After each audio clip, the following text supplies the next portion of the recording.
Hola, ¿qué tal?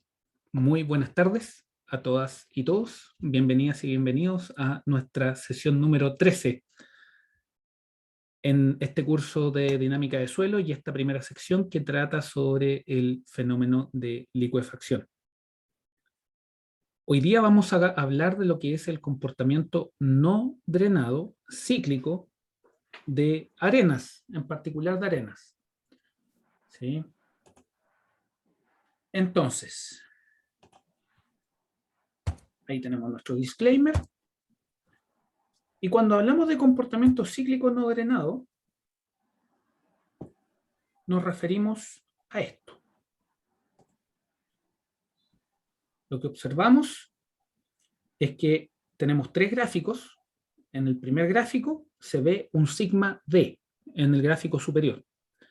Ese gráfico superior es el desviador, ¿sí? Sigma D. Delta sigma está asociado al delta sigma.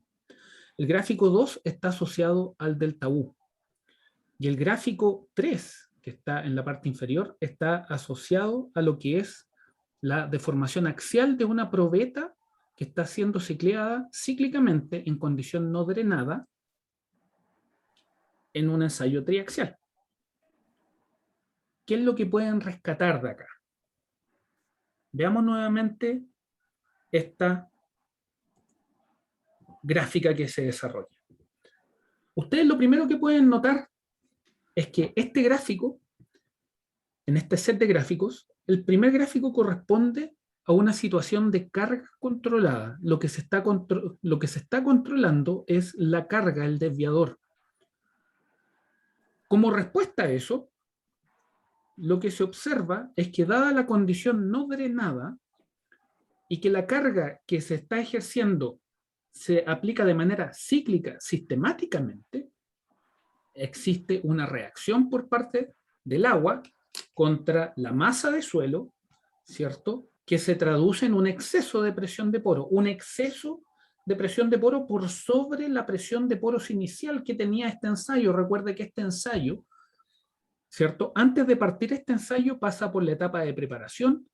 Después de la etapa de preparación, lo que viene es de preparación de armado de la probeta. Después viene lo que es la preparación técnica, ¿cierto? Ahí nosotros pasamos el CO2, pasamos el agua, aplicamos contrapresión, chequeamos que el B de Bishop es mayor o igual a 0,95 y procedemos a consolidar. Y una vez que se consolida, es que se aplica el corte. Y la presión de poros al inicio de este ensayo corresponde al back pressure, ¿sí? Ahora bien, desde una perspectiva de exceso de presión de poros, por eso es que esto marca inicialmente en cero, pero tan pronto se empieza a aplicar corte, dada la condición no drenada, el delta U empieza a crecer y lo hace de manera sistemática. ¿Ya? Volvamos a ver este video. ¿Qué es lo que se observa? Fíjense que el exceso de presión de poro en esta primera parte crece y crece de manera sistemática y ustedes podrían hacer algunos cálculos y así como ustedes ven que esto crece cíclicamente, ustedes también podrían asumir que existe una variación a partir de un parámetro que podríamos llamar exceso de presión de poros media. ¿Ya? ¿Qué más observan? Que llega un punto a partir del cual, ¿cierto? El delta U llega a 20 kilos por centímetro cuadrado, ¿sí? Y fíjese qué es lo que ocurre cuando usted llega a ese valor de 20 kilos por centímetro cuadrado de delta U, y qué es lo que pasa con las deformaciones. Fíjese nuevamente. Usted observa que el exceso de presión de poros aumenta, aumenta, aumenta. Sin embargo, las deformaciones, si bien son notorias, ¿sí?, están dentro de un rango. En la medida que el exceso de presión de poros aumenta, las deformaciones, el epsilon 1 que se observa ahí, se nota cada vez más. Sin embargo, es cuando el delta U llega a un valor de 20 kilos por centímetro cuadrado que las deformaciones en epsilon 1 se disparan. ¿Sí? Me parece que hay alguien con el micrófono abierto, puede ser, para que lo apague, por favor. Entonces, ¿qué es lo importante? Si nosotros nos cambiamos de gráfico, ¿cierto? Y empezamos a analizar esto, ¿qué es lo que se observa? Permiso, aquí necesito... Me parece que hay alguien con él. Ahí sí. Ya, ahí deberíamos estar bien. Entonces, ¿qué es lo que se observa acá? Fíjense, aquí viene una primera observación importante. Y es que, vamos a estar acá. En este punto, ahí existen excesos de presión de poros que son diferentes de cero. ¿Qué es lo que significa eso? Si ustedes se recuerdan, habíamos hablado de un rango de muy bajas deformaciones, en el cual el módulo de corte se mantiene relativamente constante. Es un rango muy pequeño, pero existe. Y es del orden de 10 a la menos 6 a 10 a la menos 4% de formación de corte cíclico. Entonces, ¿qué es lo que ocurre? Que en ese rango, así como el G se mantiene relativamente constante y nosotros sabemos que las propiedades como el G dependen del confinamiento efectivo, ¿cierto? Y sabiendo que aquí hay exceso de presión de poros, la única manera de que se generen excesos de presión de poros ya en ese punto, tan pronto se inicia el ensayo, la única manera de que se generen exceso de presión de poros es que las deformaciones que hay en este punto, por muy pequeñas que se vean, ya son plásticas. Eso quiere decir que estamos en un rango de deformación que está más allá de 10 a la menos 4 y probablemente sea del orden de 5 por 10 a la menos 3 o 10 a la menos 3. Entonces, esto es sumamente importante. Rango plástico de deformaciones. Por muy pequeñas que esas deformaciones se vean al ojo, son lo suficientemente grandes para sacar al suelo de este rango que se dice que es elástico. Estrictamente hablando, los suelos no son elásticos, ¿sí? Pero existe una banda de deformación para la cual esto es relativamente elástico. ¿Por qué? Porque la degradación que habíamos conversado anteriormente, ¿ya? En la sesión anterior, esa degradación que se observa es muy leve, es del orden de 5%, 3%, 8%. Muy rara vez llega al 10%. Entonces, estamos con un rango plástico de deformaciones desde el inicio del ensayo en un ensayo triaxial. Tan pronto usted tiene exceso de presión de poros, eso implica que está fuera del rango elástico, ¿sí? Si usted está dentro del rango elástico, los excesos de presión de poros no se observan, ¿ya? Eso es sumamente importante, ¿ya? Acá no se nota mucho, pero ya lo vamos a ver. Fíjese que acá usted podría decir, así como hablamos de un exceso de presión de poro cíclico que se va desarrollando en la medida que el corte desviador se va aplicando, ¿cierto? Aquí el corte desviador está entre menos 6 y 6 kilos por centímetro cuadrado. Es harto, ¿sí?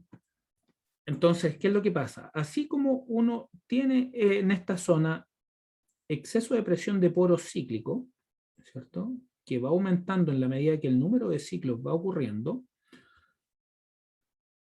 alguien podría decir, ok, yo en este rango voy a definir un delta U que de alguna manera lo voy a llamar delta U medio. ¿Ya?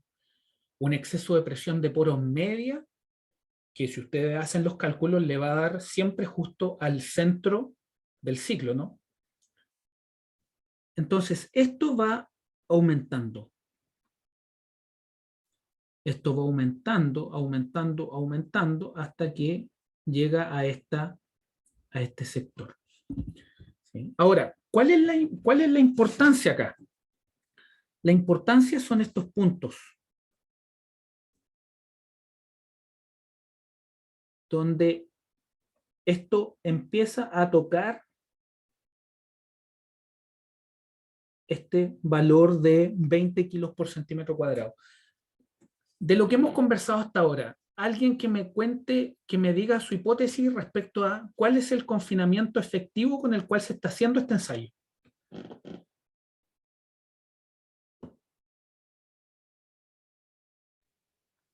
20 kilos por centímetro cuadrado. 20 kilos por centímetro cuadrado. Este ensayo se está haciendo a 20 kilos por centímetro cuadrado. Entonces, fíjese qué es lo que pasa.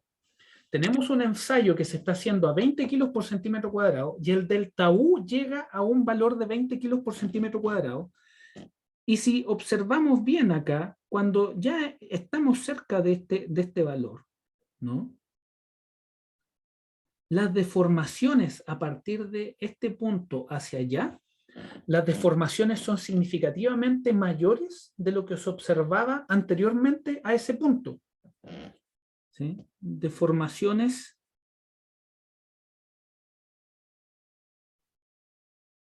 excesivamente grandes.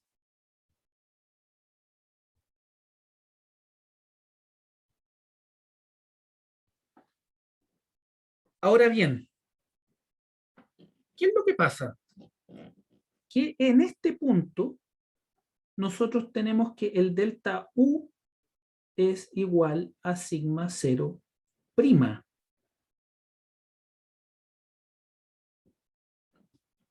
¿Sí? Y esa condición se ha alcanzado a partir de un ensayo cíclico en el cual se aplicó un desviador en condición no drenada.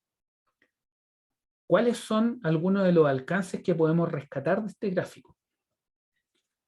Fíjese que la condición para la cual el delta U es igual al sigma 0 prima, y aquí vamos a anotar sigma 0 prima igual 20 kilos por centímetro cuadrado. Esta condición se alcanza de manera instantánea. Se alcanza de manera instantánea. Y eso es súper importante. ¿Por qué? Porque lo que nosotros estamos viendo en este gráfico es que estamos disectando la licuefacción que observamos en el video anterior. Entonces, aparecen puntos bastante importantes que desde el principio del ensayo, basta que tengamos exceso de presión de poro para salir del rango elástico, que las deformaciones son excesivamente grandes una vez que se alcanza la condición tal que el delta U es igual a sigma 0 prima, y que esa condición, delta U igual a sigma 0 prima, es una condición instantánea. ¿Ya? El comportamiento que nosotros estamos viendo acá, ¿ya?, es lo que se denomina licuefacción cíclica, ¿sí? Licuefacción. Pero en particular, es diferente a la licuefacción del tipo falla de flujo que nosotros observamos. ¿Y por qué es diferente? Porque esta es una falla que induce excesivas deformaciones, pero no necesariamente implica una transformación del material de sólido a fluido viscoso, y por lo tanto nuestro material no necesariamente va a fluir. Va a tener deformaciones excesivas, va a tener una condición tal en que el delta U es igual a sigma 0 prima. Pero esto no se va a desbarrancar hacia abajo. Las deformaciones van a ser grandes, muy grandes. Va a haber daño, ¿sí? Pero no va a ser una falla del tipo catastrófica como sí lo es la falla de flujo. Y es súper importante, ¿por qué? Porque la licuefacción en general se asocia a un comportamiento sísmico, se asocia a un terremoto, ¿no? Porque la licuefacción se observa de manera significativa cuando hay grandes terremotos. Y es verdad, pero esa es una condición dentro de alguna de las condiciones que es porque ahí ocurre una condición que se da para que ocurra la falla de manera cíclica. Pero la licuefacción en sí es un fenómeno que tiene que ver principalmente con comportamiento de suelo y no está referido al tipo de carga. Usted puede tener licuefacción desde una perspectiva con comportamiento monótono o puede tener una licuefacción del tipo cíclico. ¿Cuál es la clave? Entender cuál es la licuefacción del tipo movilidad cíclica y cuál es la licuefacción del tipo falla de flujo. Ustedes ya entienden la licuefacción del tipo de falla de flujo. Ahora nos estamos adentrando en lo que es el concepto de movilidad cíclica. Esto es movilidad cíclica.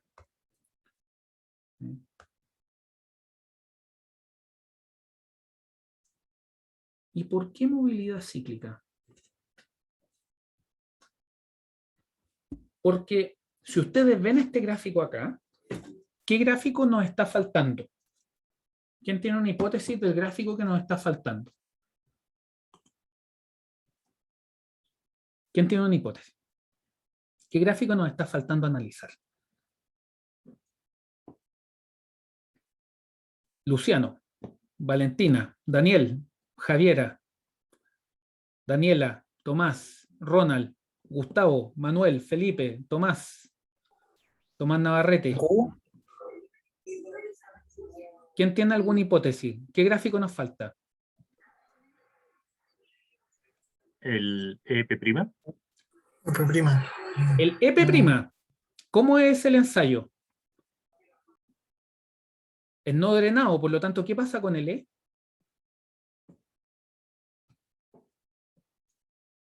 ¿Qué pasa con el E? Es Permanece igual. constante. Es constante. En el E esto va a ser una línea, va a ser una línea horizontal. ¿Qué otro gráfico podría faltarnos? El EP' es importante, por supuesto, pero no nos entrega más información de saber de que le va a ser constante, de que esto eventualmente va a llegar a una línea de estado último. ¿El PQ o no? El PQ, el QP'. Si nosotros vamos al QP' y nosotros decimos que vamos a hacer un ensayo y este ensayo lo vamos a hacer con un sigma 0', nosotros en la sesión pasada hablamos de que estrictamente hablando un comportamiento cíclico, y acá lo vamos a acotar. Acotémoslo al tiro.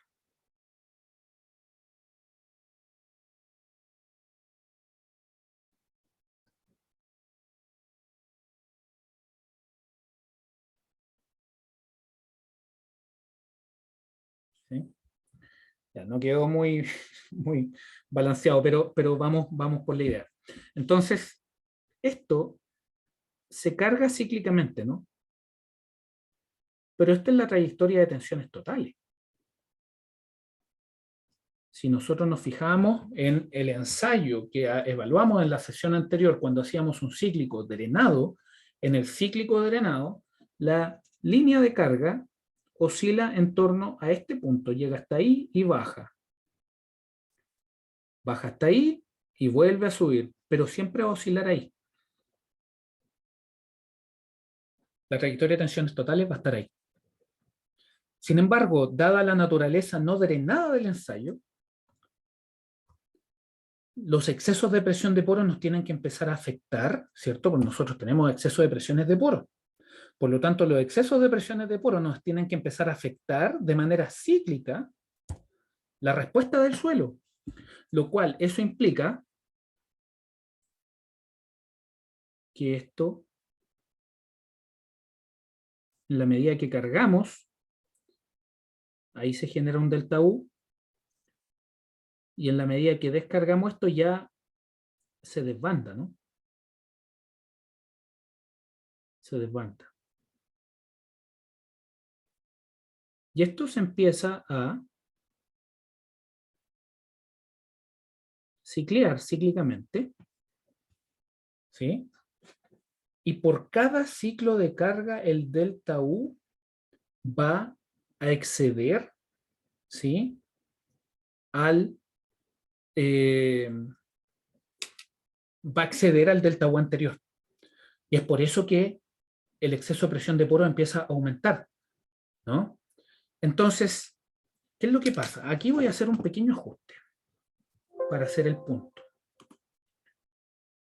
Nosotros sabemos que en extensión el phi es un poquito más pequeño que el phi en compresión. Entonces, ¿qué es lo que ocurre? Que eso lo que origina, ¿ya? Y es por eso que ajusté eso un poquito, para que gráficamente, más allá de que no tenemos números en este gráfico descriptivo, hagamos el punto correctamente, ¿ya? Lo que ocurre acá es que esto empieza a ciclear. Y estas son las trayectorias de tensiones efectivas. Y esto ciclea, ciclea, ciclea, hasta que esto llega a la falla. ¿Cierto? Toca la envolvente, y eso es un punto característico. Generalmente, cuando un suelo falla por licuefacción, en particular licuefacción del tipo movilidad cíclica, lo hace en la zona de extensión. Y eso ocurre porque la falla, ¿cierto? La frontera de falla presenta un phi que es algo menor que el phi que se observa en compresión. Entonces, ¿qué es lo que hace? Recuerden que esto es carga controlada. Si esto de la carga controlada o la deformación controlada es importantísimo. ¿Por qué? Porque nosotros estamos bajo carga controlada. Eso quiere decir de que aquí nosotros tocamos la falla y nos vamos por la falla, pero nos vamos por la falla hasta que, ¿cierto? Hasta que sacamos la carga. Entonces, por eso es que se empieza a observar esto. Y esto llega hasta ahí y vuelve a tocar la falla, ¿cierto? Y esto llega, y esto ya se empieza a ir, ¿cierto? Eventualmente empieza a ciclear hasta que llega un punto en que esto ya no aguanta más. Y esto empieza a ciclear en torno al origen. ¿Sí? Entonces, esto es a grandes rasgos la descripción que les estoy haciendo de lo que es el comportamiento cíclico, y la curva, vamos a ver curvas experimentales, son algo diferente a esta, ¿sí? Pero ¿cuál es el fenómeno? Que fíjese que siempre usted desarrolla todo el corte. Todo el corte. Esto no es pérdida de resistencia. No es pérdida de resistencia, es solamente pérdida de rigidez. ¿Sí? Porque considere que tan pronto aquí, cuando llegamos al estado de P', aquí tenemos el estado P' igual a 0, ¿sí? Tan pronto llegamos a ese punto, también lo que sucede es que el corte es 0. Entonces, ¿por qué le remarco este punto? Porque en muchas referencias, en mucha bibliografía se dice de que la licuefacción es un estado en el cual el suelo pierde resistencia, ¿cierto? ¿Y por qué? Porque llega a una condición tal en la cual el confinamiento es nulo. Pero eso es impreciso, porque efectivamente llega a una condición de confinamiento nulo, pero llega a una condición de confinamiento nulo de manera instantánea. Y cuando se produce esa condición, el corte es nulo. Y tan pronto ustedes aplican corte, esto sale de la condición tal en que el P' es distinto de 0, y esto ciclea en torno a ese conito que se forma. ¿no? Esto es muy descriptivo, ahora lo vamos a empezar a formalizar más, ¿ya? Entonces, esos son, me gustaría chequear de que estamos todos en la misma página, de hecho. Dedito arriba, que estamos todos en la misma página con estos conceptos, es súper importante porque ahora estamos formalizando la diferencia entre licuefacción del tipo movilidad cíclica y licuefacción del tipo falla de flujo. Esto es lo que ustedes tienen que saber. En la próxima sesión, ¿cierto? Vamos a hablar de diseño. Y el diseño, ustedes van a ver de que tiene un montón de supuestos y que es necesario saber todo esto que estamos conversando para poder contextualizar las metodologías de diseño a través de técnicas simplificadas, ¿cierto? Utilizando el SPT, por ejemplo, que nos permiten definir si efectivamente va a haber licuefacción o no. ¿Ya? Entonces, ¿cómo avanzamos? Tomemos un ensayo que remarque un poquito más estos comportamientos. ¿Ya? Aquí ustedes pueden ver un ensayo que está hecho hasta más allá de los 100 ciclos. ¿Y qué es lo que se observa? Fíjense, un comportamiento muy similar al anterior, pero con algunas características un poco más remarcadas. Tenemos un corte aplicado. Tenemos un corte aplicado y ese corte aplicado más o menos 20. ¿Qué es lo que pasa? Si nosotros queremos formalizar esto desde una perspectiva ingenieril, lo que necesitamos es caracterizar ese corte. Y nosotros estamos aplicando ese corte en función de un confinamiento efectivo inicial. ¿Sí? Eso lo vamos a formalizar a través del parámetro CSR, este que está acá. ¿Y qué es lo que va a decir? Fíjense la ecuación, dice, es el corte cíclico dividido en el sigma 0'. Eso quiere decir que es el corte que ustedes tienen ahí sobre el confinamiento inicial. Si usted lo ve de alguna manera, lo quiere ver de manera práctica, es el porcentaje de corte respecto al confinamiento inicial que usted le asigna a la probeta. En ese caso, para este ensayo, fíjese, usted tiene, esto está hecho a un confinamiento del orden de 100 kilopascales. Ahí. ¿Sí? Son 100 kilopascales. Entonces, sigma 0' igual 100 kilopascales. Y el delta sigma es 20 kilopascales. Por lo tanto, el CSR, ¿sí? El CSR, en este caso, es 0,1.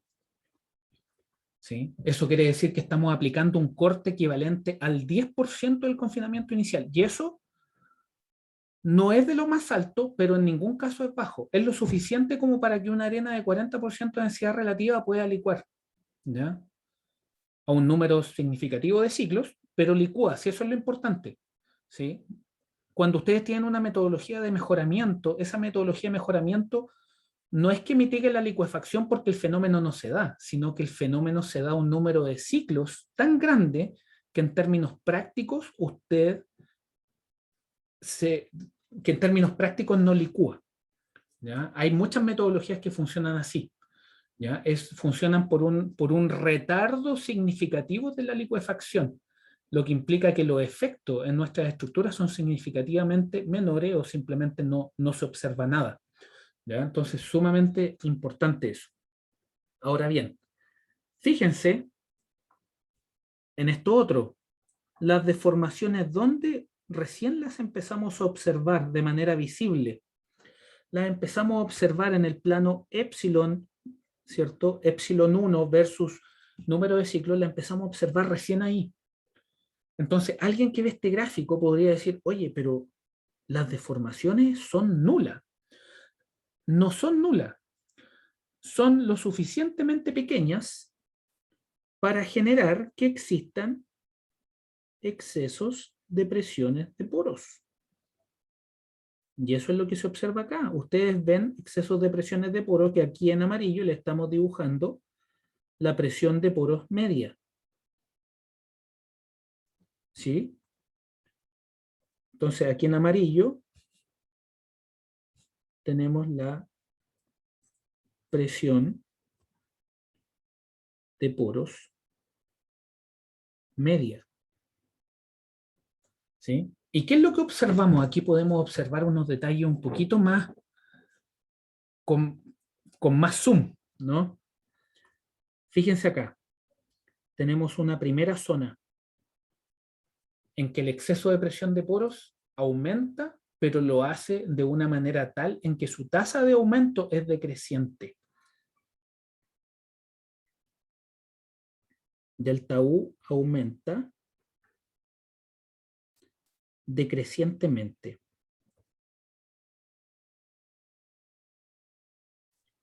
Tenemos otra zona que está acá, en la cual el delta U, ¿cierto? En particular la media, aumenta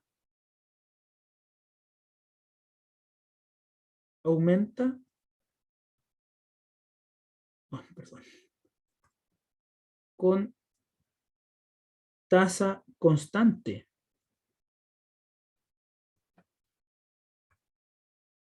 Y fíjense en esto, cuando llegamos alrededor, espero que se vea bien el color, cuando llegamos alrededor del 60% de exceso de presión de poro, por acá, ¿qué es lo que ocurre?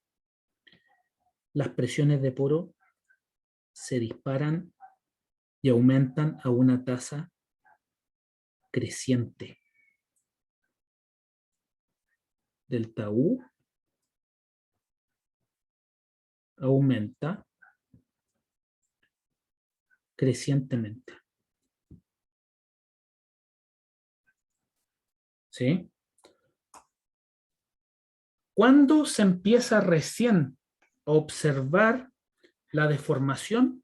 La deformación, esta deformación, este punto rojo que está acá, se empieza a observar aproximadamente, fíjense, ustedes están como en alrededor de los 110 ciclos, se empieza a observar en este sector. Ahí, cuando las presiones de poro están del orden del 80, 60% de exceso de presión de poro, las deformaciones empiezan a aumentar. ¿Y cuándo es que se disparan? ¿Cierto? Se disparan ya cuando llegamos.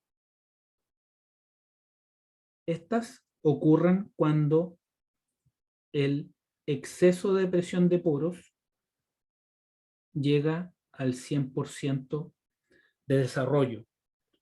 ¿Sí? Fíjense cómo todo esto que hemos conversado se repite y se replica nuevamente acá. Hay un ¿cierto? Exceso de presión de poro que se replica, que se traduce, mejor dicho, en una pérdida de confinamiento efectivo. Por lo tanto, estamos en el mundo de arenas sueltas, por lo tanto nos empezamos a acercar de manera significativa hacia el con P' que va decreciendo, ¿cierto? Y esto eventualmente toca la línea de estado último y esto se empieza a acotar. ¿Y qué es lo que ocurre? Esto ya aquí se desbanda, ¿no? De hecho, aquí ustedes pueden observar de que existen datos que, estrictamente hablando, no corresponden. ¿Y eso por qué pasa? Porque cuando el suelo licúa, movilidad cíclica, lo que ocurre es que el suelo llega a un estado en el cual es muy deformable. Ustedes pueden ver ahí que las deformaciones son significativas. Entonces, ¿qué es lo que pasa? Que la máquina, como es a carga controlada, no necesariamente alcanza a ir con el ritmo de deformación que tiene el suelo. Y cuando ya está empezando a solidarizar, tiene que devolverse, el pistón tiene que devolverse porque es carga controlada, porque además es carga controlada, y esta carga controlada ustedes la aplican, ¿cierto?, de manera automática, dependiendo del equipo. Pero este ensayo en particular fue con el corte aplicado de manera automática. Y por lo tanto, ¿cierto?, si la frecuencia de cicleo es de 1 segundo, eso quiere decir de que la carga hace este movimiento en 1 segundo, y si la carga no alcanzó a desarrollarse en el tiempo que está destinado para que ese ciclo ocurra, tiene que devolverse. Y es por eso que empiezan a ocurrir estos problemas que también se observan acá. Ahora, ¿cuál es la parte importante? La parte importante es hasta acá, ¿no? Que es cuando ya ustedes tienen un exceso de presión de poros que llega al orden del 100%. ¿Sí? Veamos otro ensayo para que ustedes vean cómo esto se repite y es independiente del tipo de ensayo. Ustedes lo que observan acá es un ensayo cíclico no drenado del profe Towata. ¿Sí? ¿Y qué es lo que observan acá? Por acá va la trayectoria de tensiones efectivas, ¿no? Perdón, totales. Y ustedes ven que acá se desarrolla el delta U. El cicleo se produce hasta este corte que está ahí, que ahí se indica de cuánto es aproximadamente, 78 kilopascales. ¿Sí? Y ustedes pueden ver cómo lo que hace esto es que va cicleando, ¿cierto? Y ahí tiene un quiebre. Fíjense en ese quiebre que tiene ahí. Fíjense en ese quiebre que tiene ahí. ¿Quién tiene una hipótesis respecto de qué es lo que pasa en ese quiebre? Y para fundamentar su hipótesis, considere los excesos de presiones de poro que están ocurriendo en el suelo. ¿Qué es lo que pasa ahí? ¿Qué es lo que se observa? ¿Quién tiene una hipótesis respecto a lo que se observa?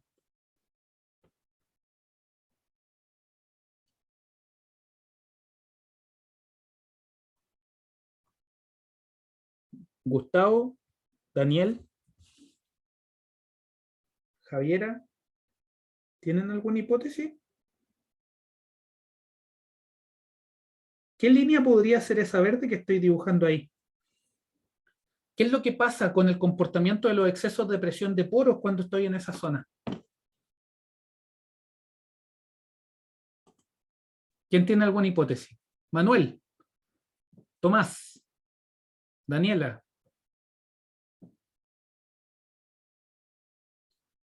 ¿Esa línea verde? ¿Sí? Fíjense acá. Fíjense, a ver, acá. Fíjense ahí, ¿qué es lo que pasa ahí? Miren, ya les di una pista ahí abajo. Fíjense acá, ¿qué es lo que pasa? ¿Qué es lo que pasa si continuamos ahí? Llega hasta ahí, ¿cierto? Hasta la carga máxima que puede ejercer en ese sentido. Y se empieza a devolver. Perdón. Se empieza a devolver. ¿Y hasta dónde se tiene que devolver? Se tiene que devolver hasta este punto. Sin embargo, ahí los excesos de presión de poro están aumentando de manera significativa. ¿Y qué es lo que empieza a ocurrir ahí? Que los excesos de presión de poros, ¿qué es lo que pasa a partir de ese punto con los excesos de presión de poros? ¿Qué es lo que empezó a ocurrir?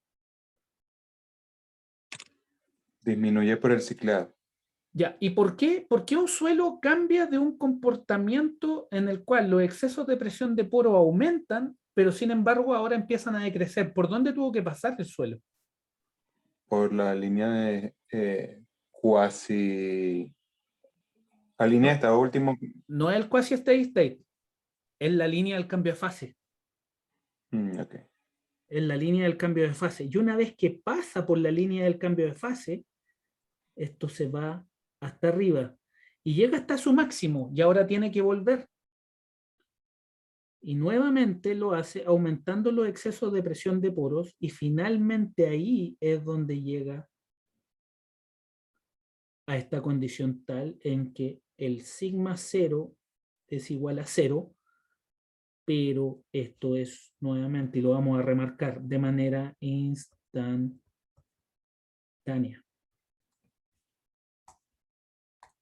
¿Sí?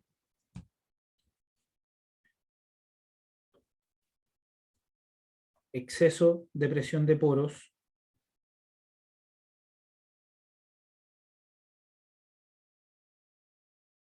delta U. ¿Sí? Ahora, esta trayectoria de tensiones va acá, ¿no? Por lo tanto, el delta U es la diferencia entre este punto de acá, la trayectoria de tensión es efectiva.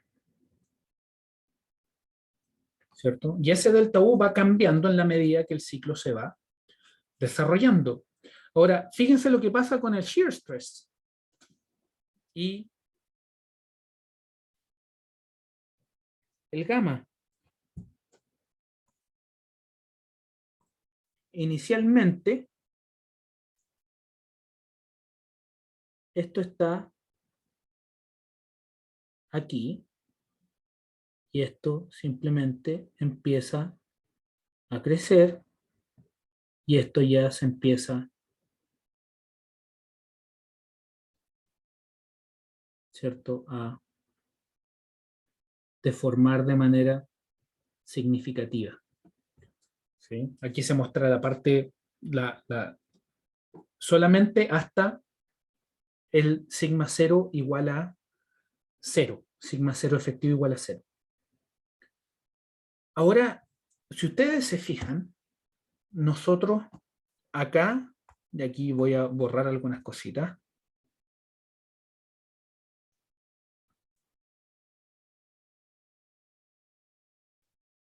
Aquí nosotros llegamos a un punto tal en que cuando llegamos ahí, estamos aproximadamente en los 110 ciclos. Por lo tanto, estamos ahí, ¿no? Estamos por ahí. Entonces, uno podría decir, ok, la licuefacción se alcanza desde una perspectiva como criterio inicial.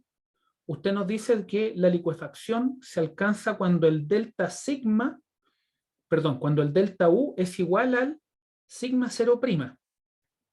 Eso quiere decir del sigma 0 efectivo, ¿cierto? Al momento de licuar igual a 0, aunque sea de manera instantánea, pero igual a 0. Eso podría ser un criterio de falla para definir licuefacción.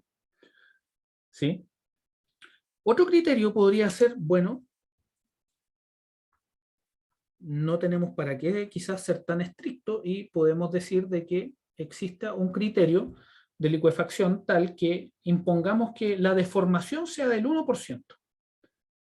Alguien podría decir, bueno, podríamos trabajarlo que sea del 2,5%. Y alguien podría decir, ok, vamos a trabajar hasta el 5%. Entonces, ¿qué es lo que ocurre?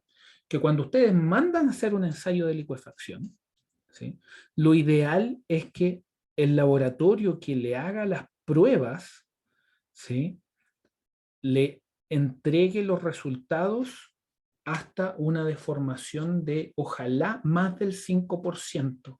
¿Para qué?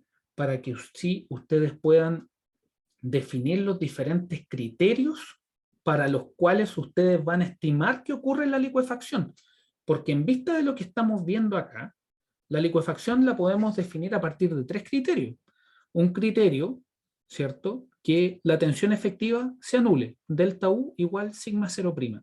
El otro criterio es que, ok, independiente de que el delta U sea igual a sigma 0', me gustaría ver qué pasa con las deformaciones, en cuántos números de ciclo, en cuántos ciclos de carga alcanzo el 1%, o el 2,5%, o el 5%, o de frentón el 10%.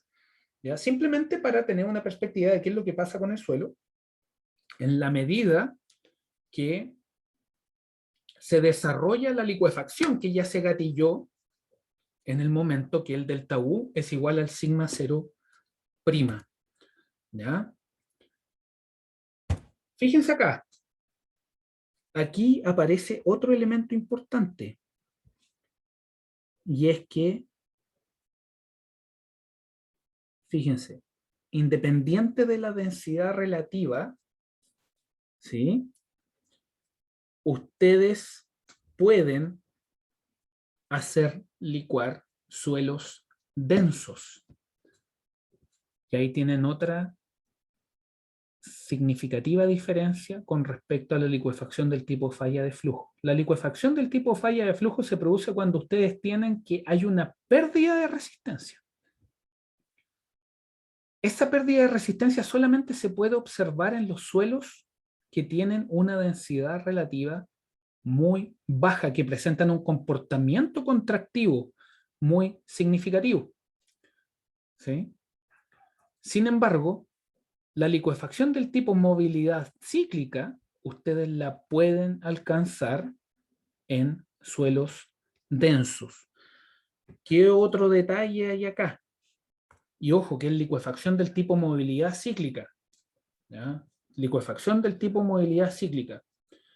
¿Cuál debiera ser la condición, además, desde una perspectiva de corte, para que la licuefacción sea del tipo de movilidad cíclica y no de falla de flujo? Supongamos que estamos en un régimen no drenado cíclico. ¿Quién tiene una hipótesis respecto a eso? ¿Qué pasa con el corte estático?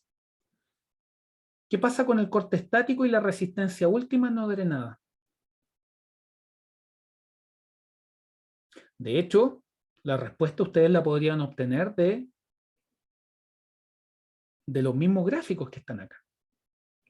Considere esto. Si este es un ensayo hecho en un suelo denso,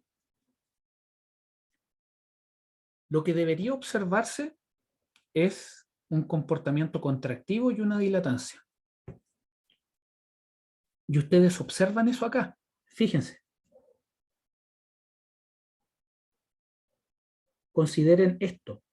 Cuando ustedes están en el primer cuarto de su primer ciclo de carga, el suelo no distingue, no es capaz de distinguir si lo están cicleando o lo están cargando monotónicamente.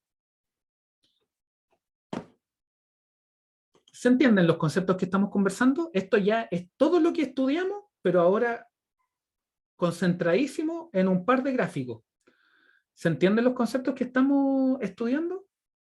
Ahora, dedito arriba que sí. ¿Quién tiene alguna duda con respecto a esto? Tomás, Manuel, Gustavo, Daniela, Javiera, Ronald. Fíjense en esto. En este primer cuarto, cuando el pistón va a meterle, ¿cierto?, a la arena, ¿cierto?, carga, lo que ocurre es que en ese primer cuarto el suelo no tiene idea, cuando llega a ese punto, el suelo no tiene idea que va a haber un estrés reversal. El suelo solamente está viendo que lo están cargando. Y fíjense en cómo está respondiendo con una parte contractiva. Pasa la línea de transformación de fase y los excesos de presión de poros, si usted los quiere ver de esta manera, nosotros sabiendo que la trayectoria de tensiones totales va por acá, ¿cierto? Lo que haría esto si estuviera simplemente fuera una carga monótona, lo que haría esto es que sería hasta arriba. Pero no puede porque lo están cicleando a carga controlada. Y es por eso que se devuelve. Y fíjense cómo se devuelve muy fuerte. ¿No? Porque también aquí hay un detalle. El corte es fuertísimo. Fíjese, es 0,6. Ahí dice tau sobre sigma 0' igual 0,6. Usted está haciendo licuar una arena densa con un corte gigantesco, que es el 60% del confinamiento inicial. Ya un corte del 25%, 20%, eso ya es harto. Más del 30% es demasiado. ¿Ya? Entonces, ¿qué es lo que pasa? Que ustedes ahí es donde esto lo empiezan a devolver. Y fíjese, ¿qué ocurre ahí? ¿Qué ocurre ahí? Nuevamente, una línea de cambio de fase. Se encuentra con la línea de cambio de fase. Y ahí esto se empieza a devolver. Y ahí nuevamente se va hasta allá, pasa por la línea de cambio de fase. Y esto llega hasta allá, se empieza a devolver y así hasta que ya se encuentra con la línea de estado último y esto empieza a ciclear en torno a ese conito. ¿Sí? Fíjese qué es lo que pasa en el gráfico de más arriba. Usted acá está cicleando, ¿sí? Y ahí usted está cicleando, llega hasta ahí. Usted puede obtener un G ahí, ¿cierto? Pero fíjese en lo que empieza a ocurrir.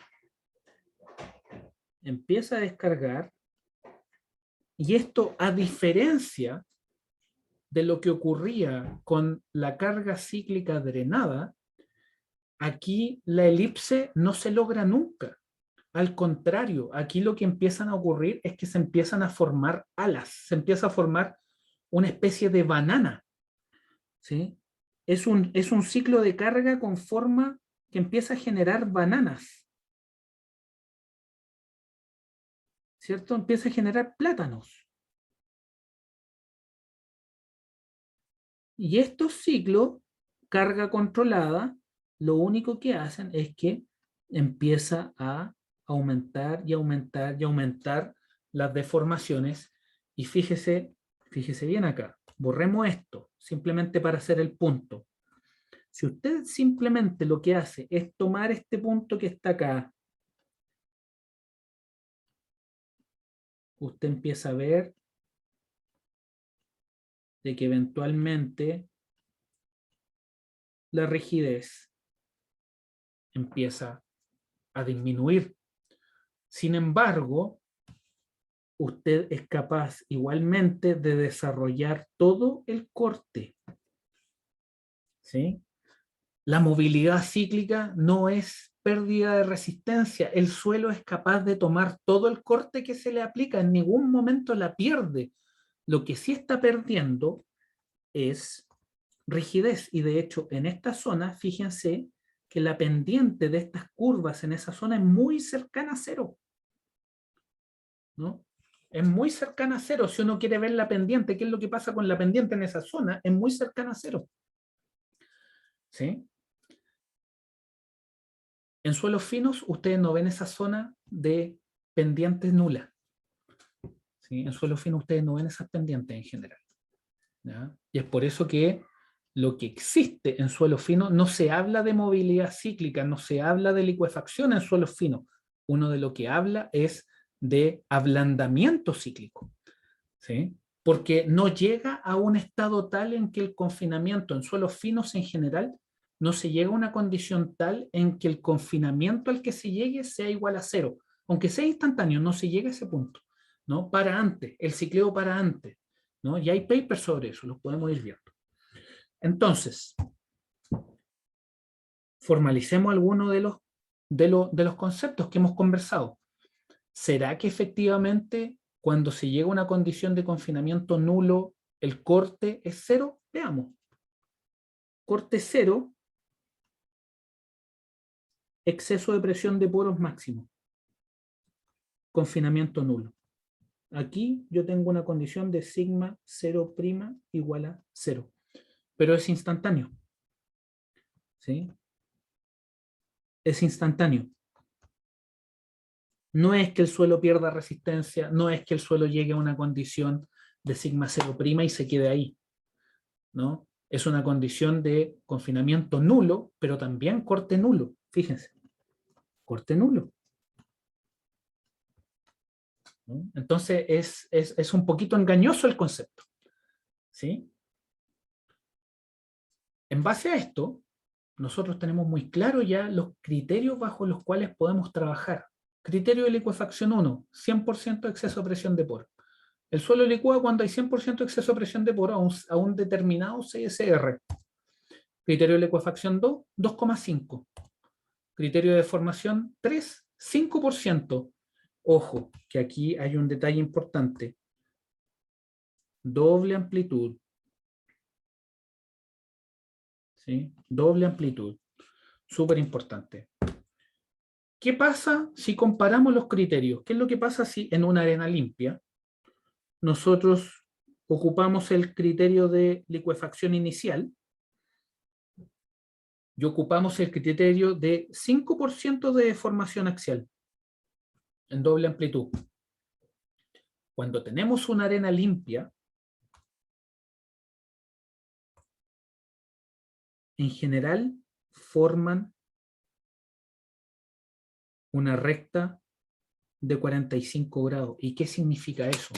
Que una vez que la licuefacción ocurre, la licuefacción inicial ocurre, que este estado instantáneo de delta U igual sigma 0' ocurre, las deformaciones se disparan a una velocidad muy rápida. Y eso, ¿sí?, quiere decir que licuamos y en un ciclo más, a lo más 2 ciclos, vamos a llegar muy rápido al 5%. ¿Ya? Y al 10 tampoco nos vamos a demorar 3. ¿No? Eso pasa en las arenas limpias. En la medida que los suelos finos empiezan a aparecer, estos criterios empiezan a diverger un poquito. ¿Ya? Estos empiezan a diverger un poquito, pero para arenas limpias lo que se observa es que el criterio de licuefacción inicial del 100% exceso de presión de poros coincide con el de 5%, con el de 10, con el de 2,5. ¿Ya? ¿Cómo se ven estos criterios? La doble amplitud. ¿Qué es la doble amplitud? Ahí se las demarco para que la tengan bien presente. Y el delta U igual a 100% exceso de presión de poros quiere decir de que el exceso de presión de poros llega instantáneamente a ese lugar. Fíjese cómo en la medida que se aplica el corte, tan pronto se aplica el corte, ¿cierto? Tan pronto se aplica el corte, lo que ocurre es que el delta U sale de ese estado de 100% de desarrollo. Entonces, cuando nosotros queramos mandar a hacer ensayos, ¿cómo los vamos a mandar a hacer? Los vamos a mandar a hacer de la siguiente manera. Lo primero es que al menos debemos mandar a hacer 3 ensayos triaxiales cíclicos. ¿Sí? Y debemos mandarlos a hacer a 3 valores diferentes. Si ustedes se fijan en los valores que hemos estado viendo, estos valores de CSR corresponden a valores que están entre el 10% y el 25-30%. Eso es lo que regularmente se estila. Puede llevarlo hasta 40, ¿ya? Hasta 40. Pero ya con 3 ensayos y en ese rango debería estar bien. ¿Qué es lo ideal? 5. Ojalá 5. ¿Ya? Entonces, usted le dice a la persona del laboratorio, necesito 5 ensayos triaxiales. Los 5 ensayos triaxiales tienen que estar con las probetas preparadas exactamente de la misma manera y tienen que estar hechas a diferentes CSR. El parámetro a variar es el CSR. Y en vista del CSR, esto le va a licuar en un número definido de ciclos. ¿Sí? ¿Y cómo le va a graficar esto? Le va a graficar de esta manera, donde usted va a tener el CSR en el eje Y y va a tener el número de ciclos que usted encuentra para el criterio que determina. Eso quiere decir de que usted va a trabajar con el criterio de licuefacción inicial de 100% exceso de presiones de poro. Todos esos ensayos están hechos con ese criterio de 100% exceso de presiones de poro. Si usted define que es 5%, todos con 5%. Y usted lo que hace es que para ese CSR, para esas condiciones de construcción de probeta, usted chequea cuánto es el número de ciclos. Y obviamente, en la medida que el valor del CSR aumenta, el número de ciclos tiene que ir disminuyendo, pero en general le van a plotear de esta manera. Y este gráfico, donde usted grafica el NLIC, eso lo hace en una escala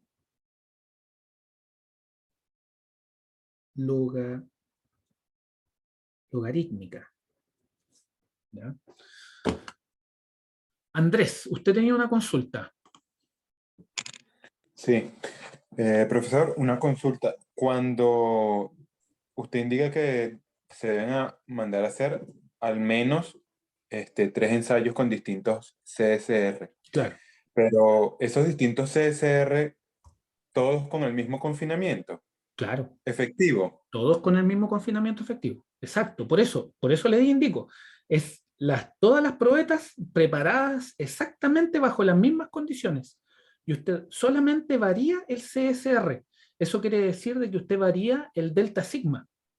El delta sigma, usted aplica un corte del 10%, 20%, 30%, 40%, 0,25%.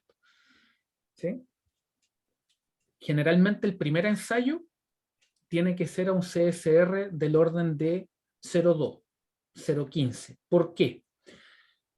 Porque supongamos que usted lo hace a un, pongámosle número a esto. Hagámoslo chiquitito acá.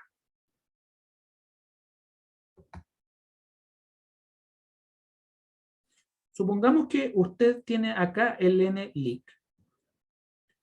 Y usted dice, ok, yo quiero mandar a hacer mi ensayo a 0,10. Si usted manda a hacer su ensayo a 0,10, usted va a estar por acá. Un CSR de 0,1. El CSR de 0,1, una arena de 40-50% densidad relativa, no sería extraño que fallara en alrededor de,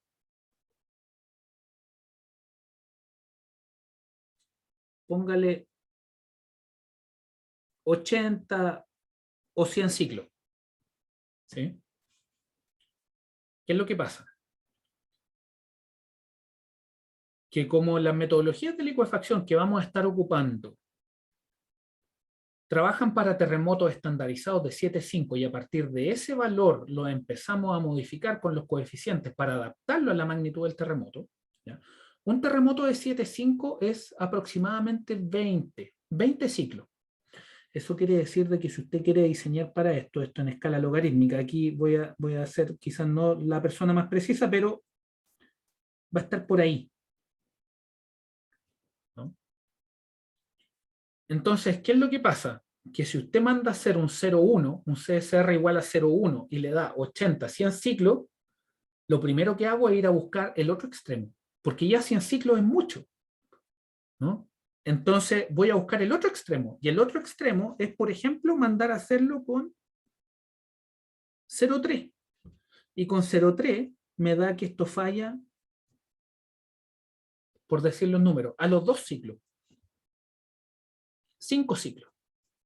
Pongámosle 5 ciclos. Entonces, sabiendo ya cuánto es el número de ciclos para un valor, nosotros inmediatamente ya sabemos para dónde nos podemos mover para empezar a buscar de manera más estratégica la curva que necesitamos, la curva de resistencia cíclica. Ahí está el nombre. A estas curvas se le llama curva de resistencia cíclica. Entonces, nosotros podemos empezar a buscar la curva de resistencia cíclica de manera estratégica, sobre todo si tenemos presupuestos bajos, porque lo ideal es 5. Sin embargo, el mínimo debiera ser 3, ¿no? 2 por ningún motivo, 1 menos, ¿sí? O sea, al menos 3 ensayos de triaxiales cíclicos, todos confeccionados de la misma manera, ¿sí? Y ensayados a diferentes valores de CSR. Dedito arriba que se entienden los conceptos que estamos viendo.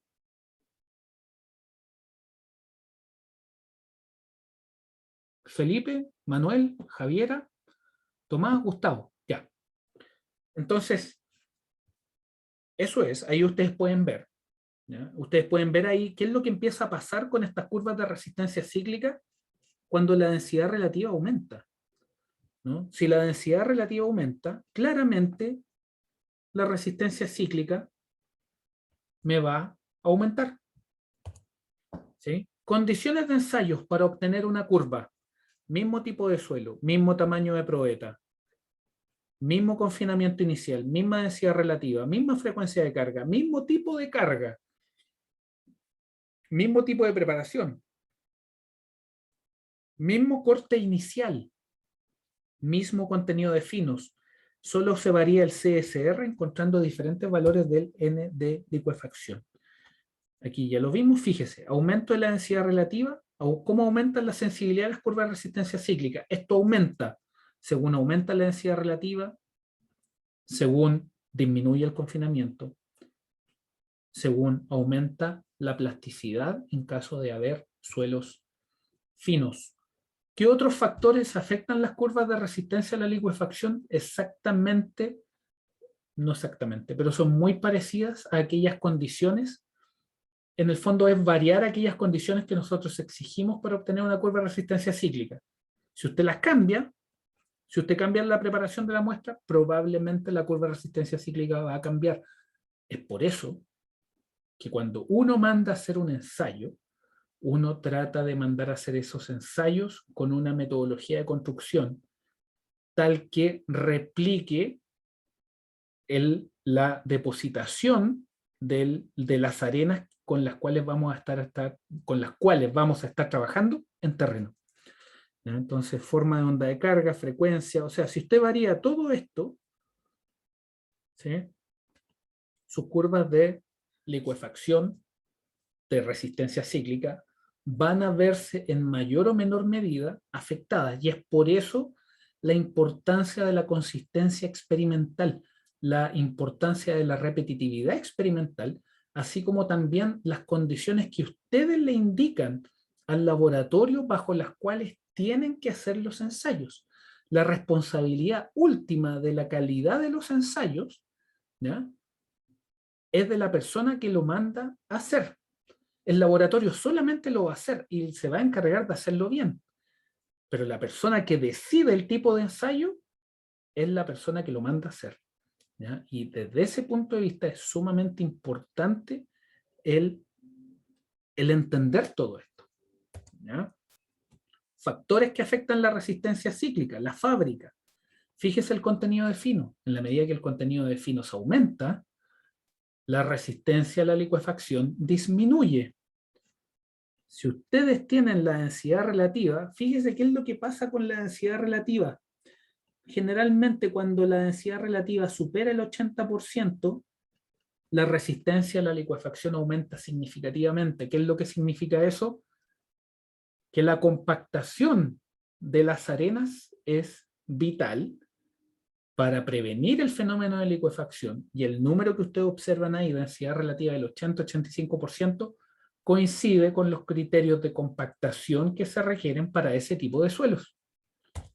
¿Sí? Si ustedes tienen una arena preconsolidada, la preconsolidación aumenta la resistencia a la licuefacción. El confinamiento, recuerden lo que habíamos visto en el comportamiento monótono, llega a un punto a partir del cual todo es contractivo, ¿cierto? Ustedes lo que observan acá es que en la medida que el confinamiento aumenta, la resistencia disminuye. La resistencia cíclica disminuye. Acá está este parámetro, que este parámetro lo vamos a ver en la siguiente sesión, que es el K-sigma, ¿no? El K-sigma y el K-alfa, ¿sí?, que tiene que ver el efecto del confinamiento, K-sigma, y el efecto del corte, K-alfa. Y ahí está el efecto del corte K-alfa. ¿Sí? Entonces, yo diría que este es un buen punto para que terminemos. Nos pasamos en un poquito con respecto a lo que veníamos haciendo en sesiones anteriores. Pero esa sería la sesión de hoy. Así que, salvo que hayan preguntas, consultas, comentarios respecto a lo que vimos el día de hoy, me despido y nos estaríamos viendo el próximo jueves. Como les contaba, también podemos hacer una sesión extra, ¿sí?, para estudiar licuefacción, ver algunos detalles de esta última parte que podrían ser de su interés. Hay que hacerla obviamente en un horario fuera del horario regular. Ya la próxima semana parte el profe Pastén, así que eso, me despido, que estén muy bien, cuídense, chao, chao.